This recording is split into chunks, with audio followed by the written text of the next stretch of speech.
Lalaban ka? Kaya kong tiisin ang lahat para kay Anton. Kaya kong tiisin ang lahat para kay Mama. Pero sumusobra ka na, ate. Simula pa lang ayaw mo na sa akin. Paano naman kita magugustuhan? Ang dami namin nagdusa nung eksena ka sa buhay ni Anton. Tapos ngayon mas pipiliin ka niya kaysa sa amin? May sariling buhay na si Anton. Kaya niya na magdesisyon para sa sarili niya. Ang dali-dali sabihin. Hindi mo alam ang pinaghirapan namin ni Mama para makapag-aral si Anton. Ako mismo ang nagsakripisyo. Umasa ako na uunlad siya at isasama kami sa pag-unlad niya. Pero anong nangyari? Dumating ka. Sinira mo ang lahat. Tapos nagpabuntis ka pa, malandi ka! Excuse me po. May mga nagpapahinga pong pasyente. Nakaka-istorbo po kayo. Sorry po. Lay, baka paalisin tayo dito sa ospital. Ano na? Alam mo, ikaw ang may kasalanan kung bakit nagkakandaletse-letse pamilya na to eh. Kung hindi ka nagpabuntis, hindi mapipilitan si Anton na bumalik dito. Hindi niya iiwan yung buhay niya sa Qatar. Hindi sana siya naghirap at hindi nabulag sa pera. Tapos ngayon, kami rin nadamay mo. Pati si Mama. Hindi ka naman ginusto. Alam mo, bagay sa'yo ang walang sariling pamilya. Dahil lahat ng dumidikit sa'yo, kinakaladkad mo papuntang impyerno. Bagay sa'yo ang mamatay mag-isa. Sana mawala ka na sa buhay namin lahat. Puntahan nga natin si Norma sa baba. Magpalamig ka muna rin. Teka.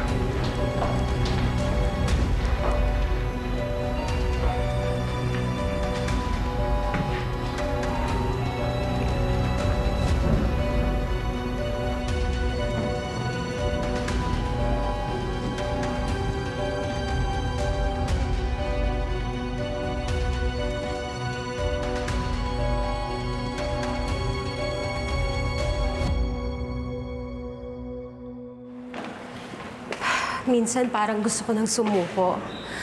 Parang hindi ko nakakaya ng pagdaanan ng lahat ng ito. Millie.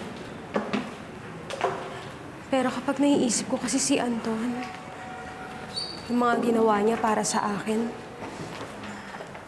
hindi ko talaga kayang talikuran si Anton. Kaya tinitiis mo ang lahat. Kahit inaalipusta ka na ng kapatid niya. Maliit na bagay lang yon. Ang mahalaga sa akin ngayon ay yung kalagayan ni Mama Sharon at si Anton. Dapat makalabas si Anton. Ay, oo nga pala. Nakausap ko na si Atty. Manikat at madami daw siyang connection sa SIU. Ang sabi niya, willing daw niya tayo tulungan basta hindi pa nakaka 24 hours sa kulungan si Anton. Eh di puntahan na natin siya. Eh kaya lang, sabi niya, hindi daw siya kikilos hanggat di tayo naglalabas ng pera. Magkano daw? 100,000. Pero sabi naman niya, kahit kalahati lang muna ibayad natin. Pero saan naman tayo kukuha ng ganong klaseng pera? Gagawa ako ng paraan. Kailangan makalabas ni Anton.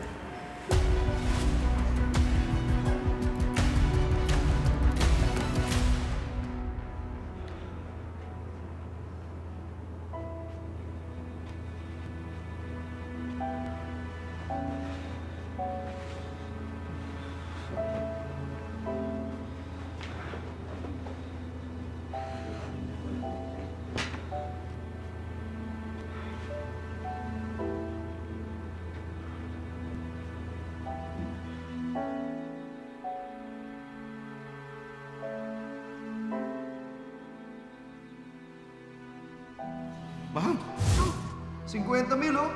Ah, talaga?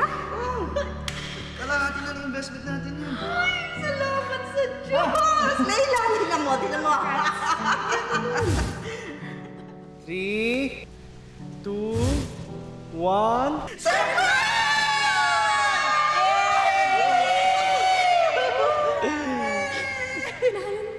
Saan tayo? Hindi mo ba nakikita? Alam mo, minsan feeling ko nananaginip pa rin ako. Kasi nung umalis tayo dun sa Qatar tapos nawalan tayo ng baby, parang feeling ko wala na. Pero hindi tayo sumuko. At naabot natin ang mga pangarap natin. Ngayon, tingnan mo. Dahil may bagong bahay tayo. Di ba napangako ko sa'yo? Mailalagay natin ang picture natin. Mahal, since nandito na tayo sa bagong bahay natin, baka naman pwede na natin simulan ang pagbuo ng baby.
Ako ang maniningil sa kasalanan mo, Anton. Ako lang.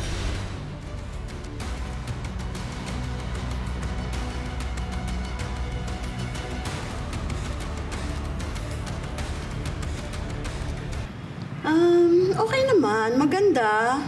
Gusto kong style. May value.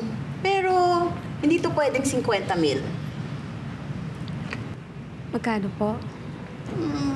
Pwede ng 35,000. Take it or leave it.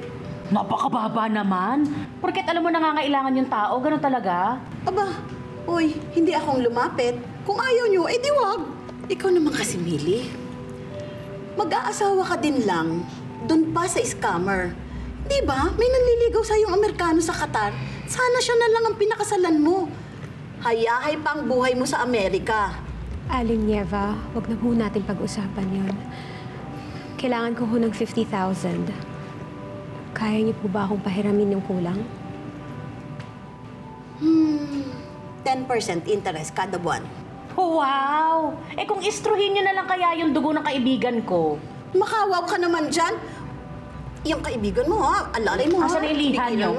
Parang gusto kong likitan yung dila nitong tao. Subukan mo, Glenn, subukan mo. pumapayag po ako sa interes. Okay, sige. Millie, usapang matino ito, ha? Huwag mo akong susubain. Kung di mo lang ako tinulungan nun sa Qatar, naku, hindi talaga tapaw-utangin. Huwag ho kayong mag-alala, Aling Nieva. Hindi ko po sisirain ang pangalan ko. Magbabayad po ako agad kapag may pera po ako. Narinig mo yun? O sige, mag-withdraw ako mamaya pagkatapos ko dito. Siya nga pala, Millie. Nakita ko yung mga post mong binibentang blouse sa FB. Yung pula doon, type ko. Bigay mo na sa akin na arbor na lang. Kasya sa akin yun, stretchable. Okay? Okay na. Sige na. Kaya naman pala mayaman eh. Harbatera yung ruhang yan. Hoy, may sinasabi ka? Oh, bakit? Unang-una kasi, Ano kung gusto niyong tumulong sa tao, dapat hindi yung labag sa loob niyo. O, dito, Ang dami-dami niyo sinasabi. Aling Nieva, sige po, mauna na po bigay. kami. Salamat po. Dami mo sinasabi. Yan, mga ganyang klaseng tao yung dapat tinatawag na scammer. Papayaan na natin. Basta ang importante, matulungan natin si Anton. Millie, sana naman pagkatapos nito gumaang na yung buhay ninyo. Sana nga.